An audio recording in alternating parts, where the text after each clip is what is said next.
So sometimes the issue that we have is when we start talking to people, they kind of say to us, well, don't we do this already? And then that always leads me to try to focus on the differences that there are between what I would call normal traditional health education and what it is we offer in Children for Health. Now, you've been working with validating the posters and the messages and so on, and you've seen firsthand some of those differences, as I have too, in many, many countries. But I wonder for our listeners if you could just outline a little bit about those differences that there are between the kinds of work we do in health education and you do with young people, and what you generally find in health programs and in schools and colleges.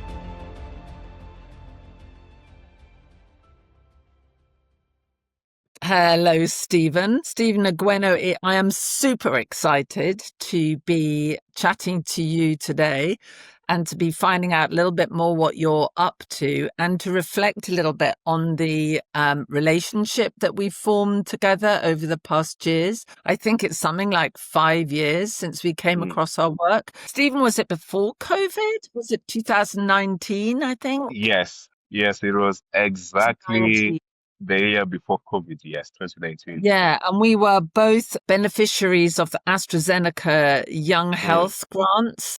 And so they helped to put us together. We were doing something in Mozambique with a small grant, and you were doing something in Kenya where you're based with a small grant. And I just felt at the time what you were doing, particularly in non-communicable diseases, really resonated with me. And I felt, I think I've got an ally here. Is that how you remember it, Stephen? Yeah, so that's how I remember it. I actually remember our first meeting when we met the first time, and we were sharing what you're doing, and every time you are sharing what you're doing, like, oh, okay, yeah, we're already also doing that in some ways. Yeah, because it was also around the time we just started to do the NCD 365 project, which involved a lot of visuals and posters and communication. So a lot of what you were doing, we were like, yeah, we kind of do something similar or something along the same lines. So there was a lot of convergence, essentially, in the work, which I think also made it very easy for the conversation to then continue from there. Yeah. So the NCD, that's non-communicable diseases. And I think we've been focusing a lot on the communicable diseases. And with your help, we have been completing our posters on communicable diseases for children. So the 10 messages for children to learn and share. And you've been helping us actually do the validations and the review of these posters, WASH and accidents and caring for babies and young children. And it's been great in recent months. It's been about a year, hasn't it? We've been doing to and fro on different workshops. But going kind of like really back to basics, obviously, what Children for Health is all about is this whole area of participation, and the participation of really the most vulnerable in health, the children themselves. And I wonder what it was that kind of really resonated with you in those kind of like when you first came across our work. So I think this is a good place to give context also to what we are doing. And I think some of that context will answer how we actually resonated very well. So the Sterling Foundation, we do a lot of work on non-communicable diseases. And when I was setting up the foundation back in 2016 actually, which is when we started, and when I was starting the Sterling Foundation, the gap that I saw was in non-communicable diseases for young people, because as a young person, I was born with childhood obesity. I had developed hypertension at that point. And so I knew what non-communicable diseases were. And I also knew how there's no access to services or focus on young people. So when we met, and you're also sharing that, yeah, we also are focusing on children and children's health issues, I was like, yeah, that's exactly what we are focusing on as well. We are focusing on young people and young people's health issues, which I saw as a big gap that continues to exist today. And I remember back then, there is these other partners that you had who are developing mobile games. For they had a mobile app that had games that focused on health.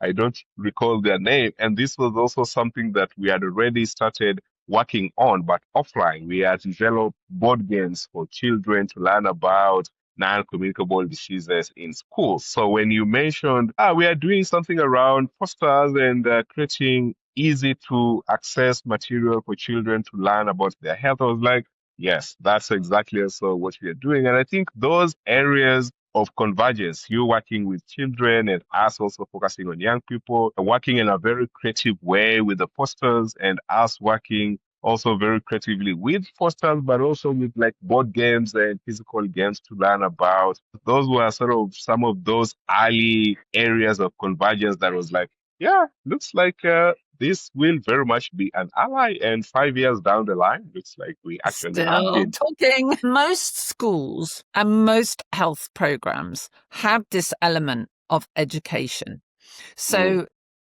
sometimes the issue that we have is when we start talking to people, they kind of say to us, well, don't we do this already? And then mm, that always leads me to try to focus on the differences that there are between mm, what I would call normal traditional health education and what it mm. is we offer in Children for Health. Now, you've been working with validating the posters and the messages and so on, and you've seen firsthand some of those differences, as I have too, in many, Mm. many countries.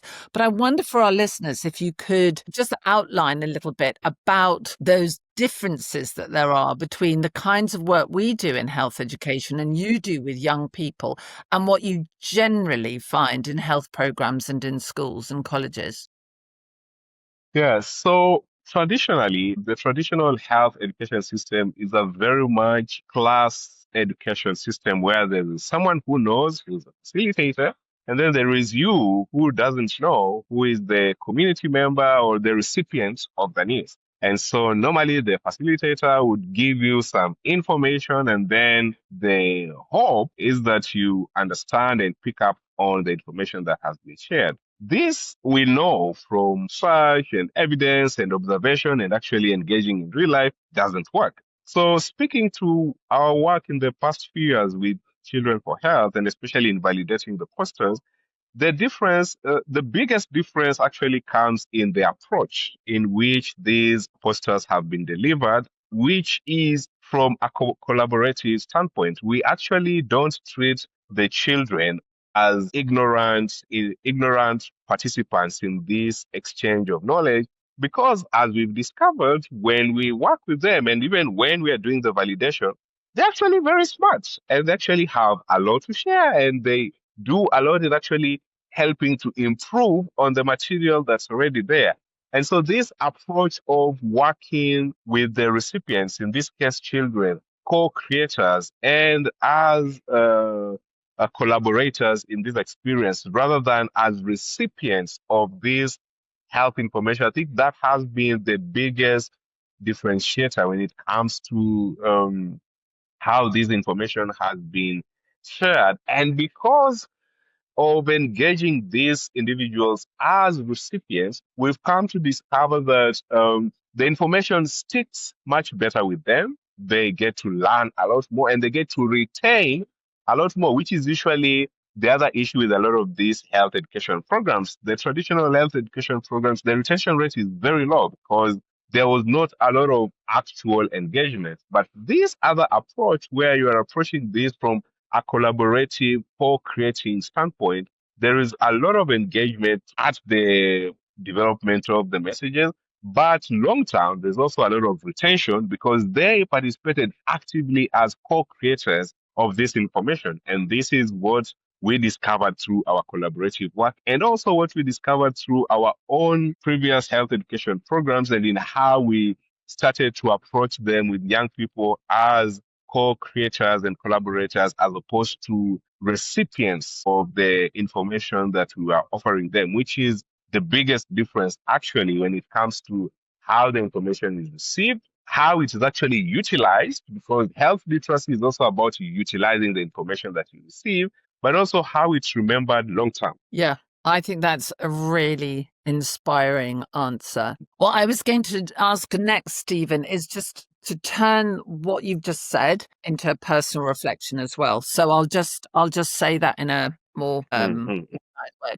So thank you so much for that insight. And yeah, you've hit the nail on the head, because I always feel that if you can use this very collaborative and engaged way, what happens is that you get the actual reality of the Mm, children's context coming mm, in to the learning. So rather than people just sort of saying, wash your hands, use the bed net, mm, brush your teeth, clean your face, all those kind of things, which actually children often know about. You're mm, saying, let's think about what the challenges are in your communities. And then let's try and figure out how those challenges can be solved as part of the learning. mm, Yeah, so that's that kind of contextual learning that makes it actually children are really excited about that, because they're learning, they're doing real life mm, interventions.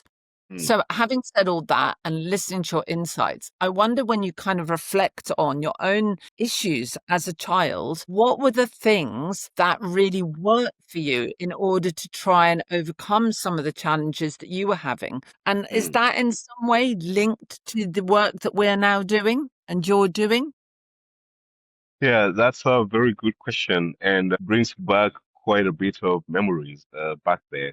So I remember when I was in class six, yeah, maybe six, seven, which is when the realization of me being actually overweight dawned more significantly as individuals were beginning to enter into their adolescence years, and men being men or boys then comparing their muscles and all of that. And I was there over the corner, not having any of that. I remember one of our teachers once, we had this exchange program and we had some guests who visited our school and they were doing some health education related programs. And part of that program, one of the key learnings that was shared there was that the state that we are in, which is our physical health status, can always be changed with diet, with exercise, and all of that. But the thing that stuck for me back then, when this communication was being shared to us, is because of the way it was delivered in a non-traditional classroom style, because this was visitors who came to our school. So what we expected was a classroom style lecture of health education on how to improve our health. But instead, we had these focus group discussions. So these round tables, and we had crayons and pencils, and we were drawing fruits, and these are what you should eat, and drawing the plate and dividing it the way it should be divided. And I think that is when the lesson of it can actually change your physical health status by good medication, but mostly good nutrition and diet done in. And I remember that statement. That statement, I actually carried it for a long time because nobody had ever told me that I could be able to, change what my health status looks like. Because nobody, and even if they had told me before, because it was delivered in a very lecture-like setting, it never stuck until these guests from this NGO came and gave us this different type of health education. And so years later, when I'm joining campus and I'm studying the Sterling Foundation, one of my biggest challenges as well was how do I do health education differently in the way that it was done for me so that I'm able to reach people just the way I was reached with this health information. And so that is when I decided, even for myself, that I'm not gonna be treating. So first, I went back and analyzed why did this information stick with me almost 20 years now since when it was delivered. Like, you could always change. And the thing I found that the reason why it sticks is because we had crayons, we drew things, and we were not treated as people who don't know. We were actually treated as people who had a lot of knowledge and that we could, Yeah. contribute to what was being shared. So that is why it stuck. And I think that is the approach we also use with the children now when we are validating the Yeah, yeah, posters. yeah. And you hear it from them is when they come and present what they learned from the knowledge exchange, and when they are presenting what they learned from the poster, and you see them light up with this new insight. We learned something new, and then this came up for us. I'm like, yep, these children are gonna remember this the same way I remembered my lesson from like 20 years ago. Yeah. It's strange, isn't it? Because it's a Mm, very subtle shift, a very subtle difference. mm, mm, It's almost I mean, sometimes we like to kind of think of Children for Health as an approach. And what you've described is an approach. So in fact, mm, some of the knowledge issues, some of the things that you can find in textbooks, in schools mm, and mm, in health education programs is excellent, really mm, good content. However, if you're not bringing somehow, finding an approach to mm, bring learner in so that they can kind of wrestle with the mm, content and really try and make it their own. So instead of it just being top down into the empty vessel, like the mm, mm, cliches, but it's like, yeah, let's have a think about at home why we might not be eating a balanced diet. mm, What might be the issues? What could we do to maybe mm, change? And would that be something I can do? Or would my mm, parents, my guardians just get annoyed with me? Or is it something that we could do as a school, maybe doing a play or discussions and things like that? So they mm, become really active as designers also mm, of potential interventions. And what I always say is that for one child, it can be one intervention that works, and for the next child, it could be a mm. different one because they have a different reality and a different family and a different context and so on. So, yeah, no, it's not surprising that you and Mm. I are continuing to talk to each other.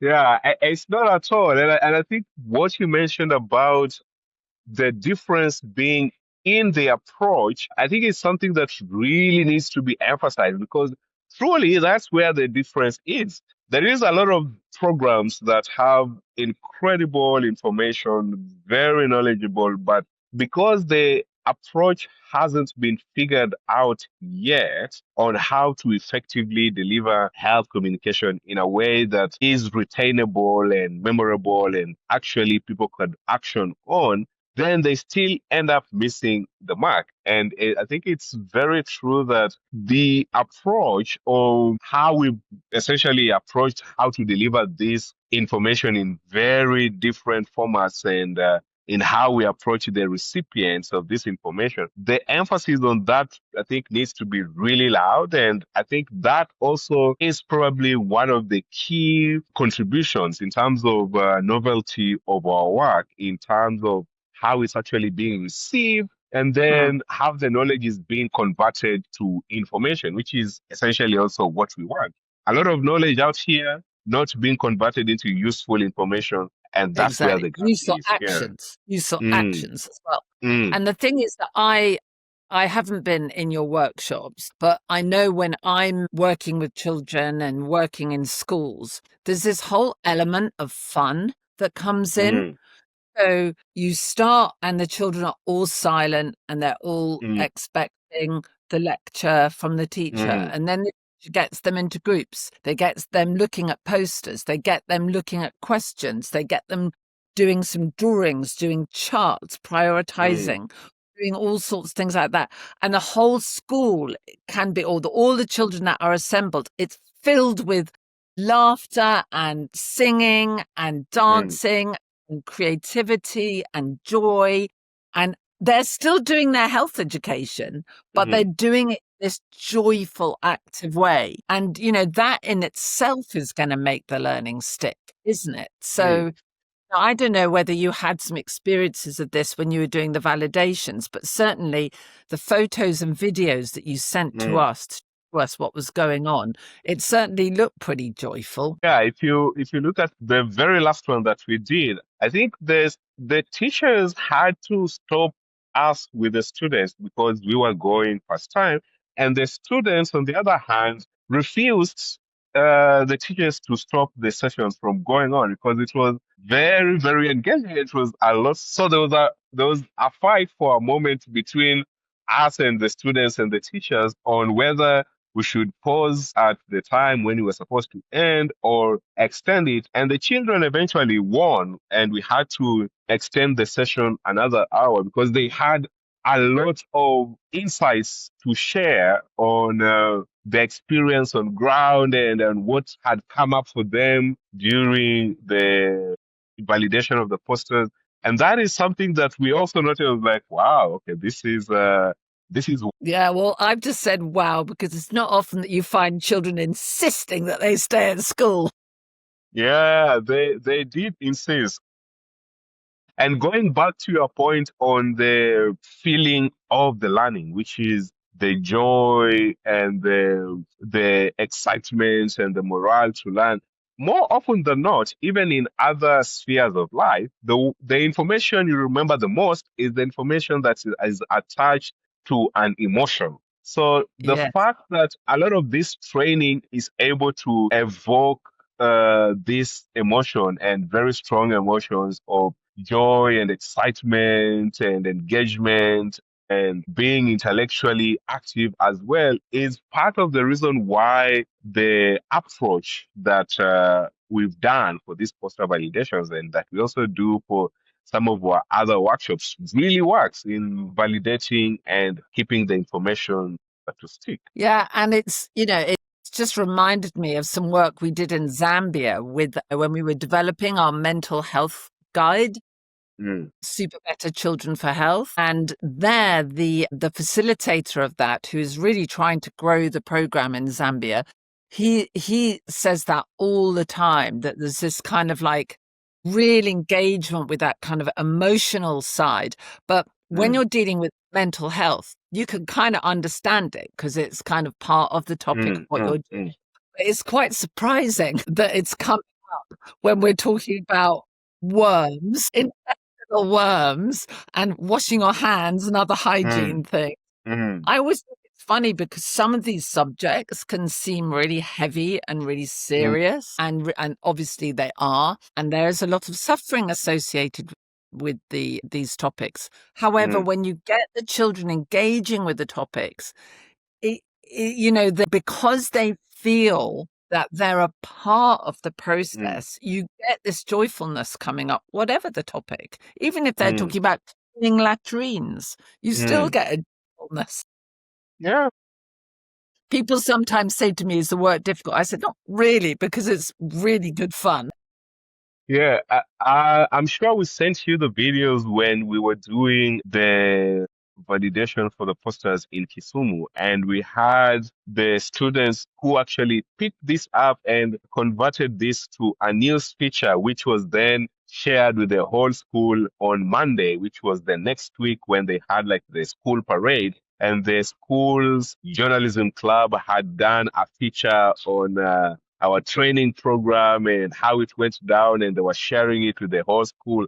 And then we had a call from the teachers afterwards saying that we need to go back and do it for the rest of the school now because of the news article that was shared. So it just goes to communicate Yeah. how the approach that has been selected to deliver this information and how it has been very cleverly designed around engagement, around active participation, but also around treating the recipients as actual co-creators, how it has gone a long way in really bringing this joy and also really ensuring that the message sticks, which is also what we wanted to do and convert then to action. And I suppose if you're excited about something, it's a basic human thing, isn't it? If you're excited Mm, about something you've learned or whatever, you're going to run back home and you're going to share it with your neighbors and your mm, parents.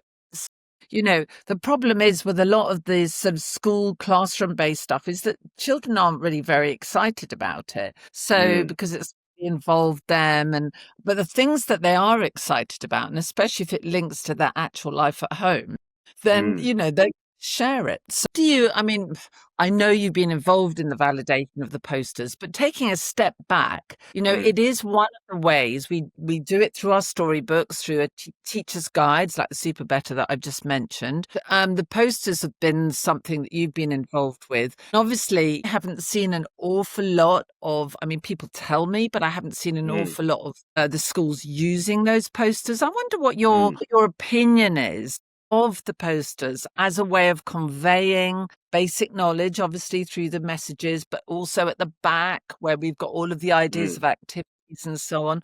What's your kind of feeling about how successful the posters can be at helping schools to get started with the approach? So here is the shocker as a way to begin answering the question. When we left the Kisumu schools and even the Nairobi schools, when we were doing the poster validation, these are four schools now, they demanded that we leave the posters that we had come to validate in the school because they wanted to have them in the notice boards and in the classes and whatnot. So already they were very excited to use the posters as they were. And when the new posters, the completed ones, were being shared back to the schools, you could tell from the excitement of the teachers and the reports we had after that they had actually been waiting because we promised that we'll be back with this, and they had been waiting, and the students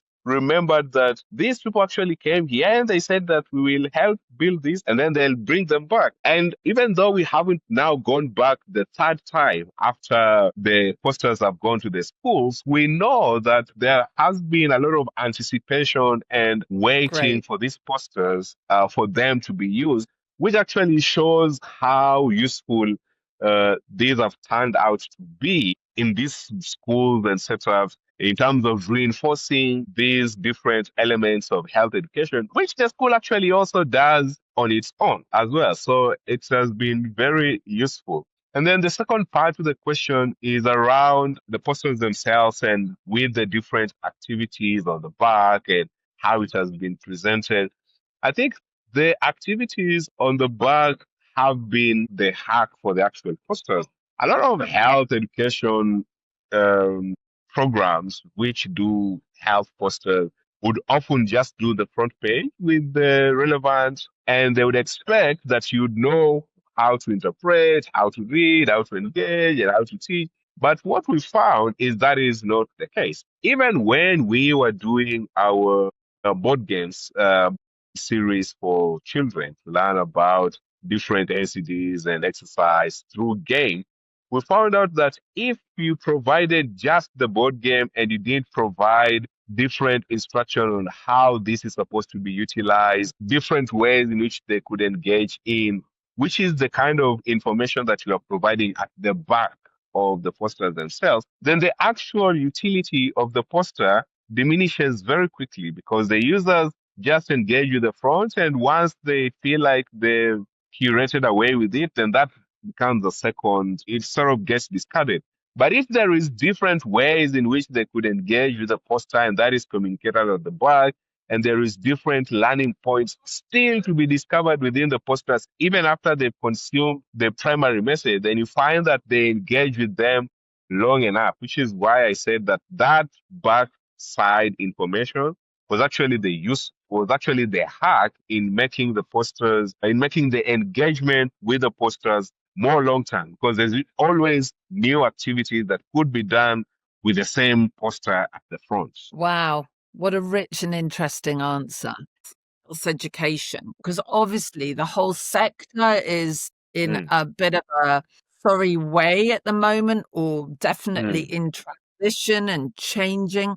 I wonder about what your perspective is on the mm, future for this kind of a work, both the work we do and the work that you are trying to do as well. What are your mm. insights there? So I'll start with the gaps and maybe some opportunities, and then maybe end with what I see in the next few years as what would change. The gap that exists, 3 points on the gap that continues to exist. I think the first big gap that continues to exist to date is how we engage the recipients of the information. My master's project was actually a health information project as well, a health education project with the NCD 365 on 10, in 10 countries, which this project was implemented in. And one of the biggest gaps that still exists in terms of effective health communication that translates into action is how the participant is engaged. And a lot of the health education programs still involve participants as recipients and not necessarily as co-creators and collaborators of the whole enterprise or the whole engagement. So that is the first big gap. The second big gap that I see is the complexity with which the communication is being shared, the health communication either lacking the context of day-to-day realities on the ground or it slowly adapting to the context on the ground. And so we find a lot of health communication material programs and approaches really speaking in contexts that are not relevant to the individual. So, for example, we had a nutrition program that insisted that we needed to eat broccoli as a healthy alternative to some other foods. But locally, what is broccoli? We don't know what that is. And so that context is Yeah. lacking. And so when you're telling people broccoli is very healthy, you need to add it to your diet, people just look at you and wonder, what is this food with a very interesting name? And that is just to give an example to the context on the problems. But as I said, I also talk about what I see as the next steps, especially in effective health communication. And I think here I have 3 points that I'll run through them pretty quickly as well. The first point is we need to really approach the recipients of this information as co-creators and as collaborators. And there is different ways practically to be able to do this. With the board games, we do this through actual creating. With the children, with the posters, we do this through them validating and actually contributing to the messages. And there is a whole lot of ways in which we could bring in recipients as collaborators and co-creators of these health messages. The second thing that I see as the future of effective health communication is being super context specific and super simplified. So the information needs to be simple enough and easy to consume, but the information also needs to be very context specific in a way that if I'm going home, I know these are things that I actually engage with. The last poster we did on WASH, we had a very good example where we had like a question on rivers and ponds and preventing. The message was that students should be, not going and drinking water from those areas and things like that. And that was so real because on the ground, rivers exist and these ponds exist, and people often drink water from those sources. So when that was in the message and we were explaining that germs exist in the water and saying what these germs are, then the children all of a sudden connect the dots because this is very Mm, context specific to their day to day realities. So I think that mhm. needs to be in there. And at the last point is we need to adopt new technologies as well and new innovative approaches as well. And this could be in the forms of apps, in the form of games. Games is going to be a very big part of health communication, be it offline games, be it online games. And technology is actually also in the way the postcards are designed, the visuals. How are they designed to speak to the audience? More often than not, we only think of technology as tech, software, and whatnot, but it's also in the hardware and in the way the health communication is being delivered. And those three, I think, will form the future of health communication and effective health communication while at it. If you could reflect a little bit on your personal experience Mm. and give an example of where you kind of actually witnessed or even experienced as a child, that kind of ability to make an impact on other people's. Yeah, so the biggest example, so I have two examples and probably I'll share one of them quickly and maybe to might feed into the other one. So the biggest example that I have of health information that actually has changed life has changed life long term. I'll give the example of the board games that we did with the children. So we had one of the games focused on physical activity, and it was designed in the snakes and ladders format. And children had to drop and do some press ups at some point, and at some point they had to run around the class, and they had to. So there's a lot of different health activities depending on where your dice ended up on the posters. The interesting thing that happened was that this project was delivered in the school. However, the biggest impact on the project actually happened at home because the children then took these board games and then they went and played with their family members and their own brothers and sisters. And then when we're doing the reporting after, I think it was maybe 6 months after we had piloted this approach, found out that the board games became core part of entertainment and learning at home with the parents and the kids. And so that is one of the biggest examples that I have of health education that has actually brought impact. And I suspect that when we will go back to do the validation for the four schools that we did the health posters with, now that they have had the information for almost an year, especially the ones we did last year, that we probably start hearing similar information where the initial target audience has changed and that the message has then moved outwards. So that is one of the biggest examples that I recall. And personally for me, goes back to that story that I gave earlier on, where because of how we were taught on nutrition and diet and changing, that we could actually change those, that I ended up actually having a personal change in myself and adopted some of those strategies to date on how to eat, how to size my plate, and how to engage with diet and nutrition. 'Cause it's sort of self-awareness and Mm, confidence that you were given. It's that's the kind of magic dust, isn't it? mm, The information is one thing, but the approach and this participatory approach gives that magic dust that mm, enlightens the mind and mm, makes it something that you really want to try and make mm, part of your life. So those are great examples. Thank you mm. so much. Yeah, Thank you too so for your great insights. last question from my end to you, and this is very broadly on collaboration.